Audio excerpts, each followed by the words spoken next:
नमस्कार, जय माता दी। मन्नू ज़िंदगी यूट्यूब चैनल में आप सभी का स्वागत है। तो फ्रेंड्स, आज हम जानेंगे रावण नीति की 8 बातें जो आपकी आंखें खोल देगी। रावण का अपना कोई नीति शास्त्र नहीं था। रावण ने शिव तांडव, रावण संहिता, 10 शतकात्मक, अर्क प्रकाश, 10 पटलात्मक, यह सारे जो नाम हैं इनकी परीक्षा दी थी और परीक्षा नामक ग्रहण रावण ने ही लिखे हैं। इसके अलावा अंक प्रकाश, इंद्रजाल, ये सब रावण के ही ग्रंथ हैं। अरुण संहिता और लाल किताब को भी रावण रचित माना है।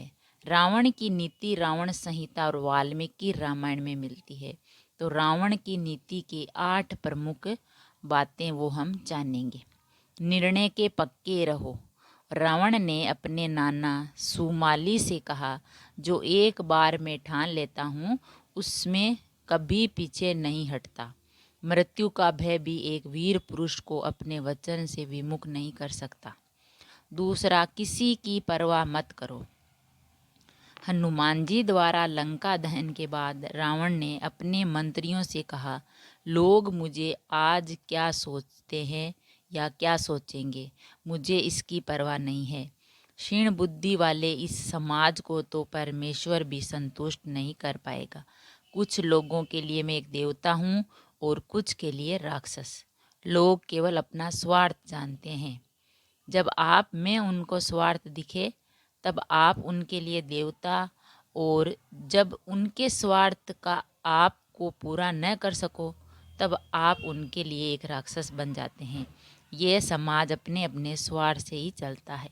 यह स्वार्थ ही देव, दानव और मनुष्यों से अपराध करवाता है। अतः स्वार्थ को छोड़कर जो अपना जीवन धर्म व्यतीत कर सके वही पुरुषोत्तम कहलाता है। तीसरा, अतिरेक में जियो। हे मंदोदरी, मैं जानता हूँ कि आज मेरी पराजय निश्चित है। पितामह ब्रह्मा जी के द्वारा दिया हुआ वरदान आज मेरे ऊपर एक शाप बनकर मंडरा रहा है। किसी भी व्यक्ति को ख्याति पाने के लिए तो देव तुल्य बनना पड़ता है अथवा दानव समान। यदि अच्छा बनना हो तो इतना अच्छा बनो कि इंद्र भी अपना सिंहासन तुम्हें दे दे, और बुरा बनना हो तो इतना बुरा बनो कि स्वयं नारायण तुम्हें तुम्हारे पापों से मुक्त करने हेतु यहाँ आए। हे मंदोदरी, आज मैं अधर्म का प्रतीक बन चुका हूँ। अनगिनत पापों से मेरा घड़ा भर चुका है। मैं जानता हूँ कि मैंने अपने अहंकार के कारण नारायण को नहीं पहचाना, और मैं यह भी जानता हूँ कि उनका अवतरण मेरे विनाश के लिए ही हुआ है। परंतु तुम यह जान लो कि रावण कभी नहीं मरेगा। मृत्यु के उपरांत भी यह रावण सदैव के लिए अमर बनकर रहेगा। जो बीत गया बुद्धिमान उसका शोक नहीं करते। जो बीत गया बुद्धिमान उसका शोक नहीं करते। जब रावण की सेना को प्रभु श्री राम की वानर सेना ने क्षति पहुंचाई तब रावण ने लंका को संकट से बचाने के लिए कुंभकर्ण को जगा दिया। परंतु कुंभकर्ण ने अपने भाई रावण के अधार्मिक कार्यों को सुनकर उन्हें समस्त लंका के विनाश का उत्तरदायी बनाया एवं उन्हें आने वाले पराजय की चेतावनी भी हुई। यह सुनकर रावण ने कुंभकर्ण से कहा, अनुज कुंभकर्ण, जब विनाश के बादल चारों ओर से लंका को घेर खड़े हैं तब तुम मुझे यह न सिखाओ कि क्या उचित है और क्या अनुचित। हाँ, मैंने अपने लोभ के वश में सीता का हरण किया और आज वह मेरी मृत्यु का कारण बनने वाली है। हाँ, मैंने नारायण को पहचानने में भूल की। उन्हीं के कारण मेरे अनगिनत वीर योद्धा आज वीर गति को प्राप्त हो गए। हाँ, मैंने अपने अहंकार के चलते श्री राम के शांति प्रस्ताव को ठुकरा दिया। आज मेरी सोने की लंका एक शमशान बन चुकी है। परंतु जो बीत गया बुद्धिमान उसका शोक नहीं करते। भविष्य की चिंता कभी कर्म योगी नहीं करते। इस समय इस क्षण में जो जीते हैं वही महात्मा कहलाते हैं। युद्ध जब आरंभ हो चुका है और इसे मेरी मृत्यु से ही समाप्त होना पड़ेगा, यही विधि की लेख है और नियति भी। रावण इसे हंसते हंसते स्वीकार करेगा ताकि इतिहास को भीरू अथवा कायर ना समझे रावण को। कभी किसी की हालत में मत झुको। अंतिम युद्ध में जाने से पहले रावण ने महाकाल आरती का प्रबंध किया, परंतु आरती में अपशगुन हेतु रावण ने महाकाल महेश्वर से कहा, हे महाकाल, हे परमेश्वर, हे शंकर, आज इन अपशकुनों द्वारा आप रावण को डरा नहीं सकते।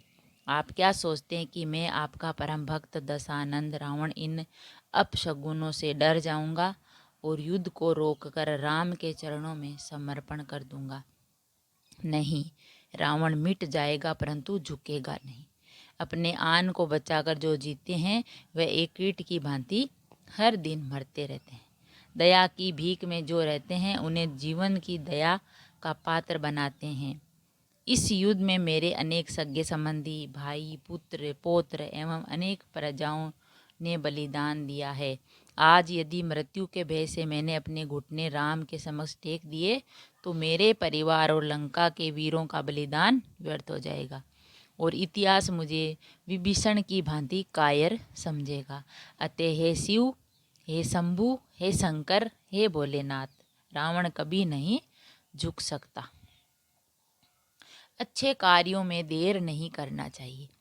अंत समय में रावण ने लक्ष्मण को 3 सीख दी। अच्छे कार्य में कभी विलंब नहीं करें।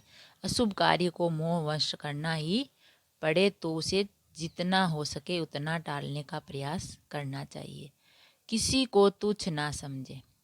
शक्ति और पराक्रम के मद में इतना अंधा नहीं होना चाहिए कि हर शत्रु तुच्छ और निम्न लगने लगे। मुझे ब्रह्मा जी से वर मिला था कि वानर और मानव के अलावा कोई मुझे मार नहीं सकता, फिर भी मैं उन्हें तुच्छ और निम्न नहीं समझा। अहम में हूँ, जिस कारण मेरा समूल विनाश हुआ। गूढ़ रहस्य किसी को ना बताएं। तीसरी और अंतिम बात रावण ने लक्ष्मण से यही कही कि अपने जीवन के गूढ़ रहस्य स्वजन को भी नहीं बताने चाहिए। रिश्ते और नाते बदलते रहते हैं। जैसे कि विभीषण जब लंका में था तब मेरा शुभ चिंतक था, अब पर वह श्री राम की शरण में आने के बाद वह मेरा दुश्मन बन गया, मेरा विनाश का माध्यम बन गया। तो फ्रेंड्स, हमने जानी रावण की जो ये 7 बातें, 8 अच्छी। तो रावण ने निर्णय के पक्के रहो, किसी की परवाह मत करो और अतिरेक से जियो। जो बीत गया बुद्धिमान उसका शोक नहीं करते हैं और कभी किसी की भी हालत पर मत झुको और अच्छे कार्यों में देर नहीं करें और किसी को तुच्छ ना समझें। गूढ़ रहस्य किसी को ना बताएं। ये जो 8 बातें हैं ये रावण की नीति की बातें हैं जो आप जानते हैं। रावण ने जब श्री राम जी के साथ युद्ध हुआ तब उसने कहा मैं झुकूंगा नहीं, चाहे मर जाऊंगा। अगर वीडियो अच्छा लगा तो लाइक और शेयर ज़रूर करें। ऐसे ही और वीडियो देखने के लिए चैनल को सब्सक्राइब करें। थैंक यू, धन्यवाद।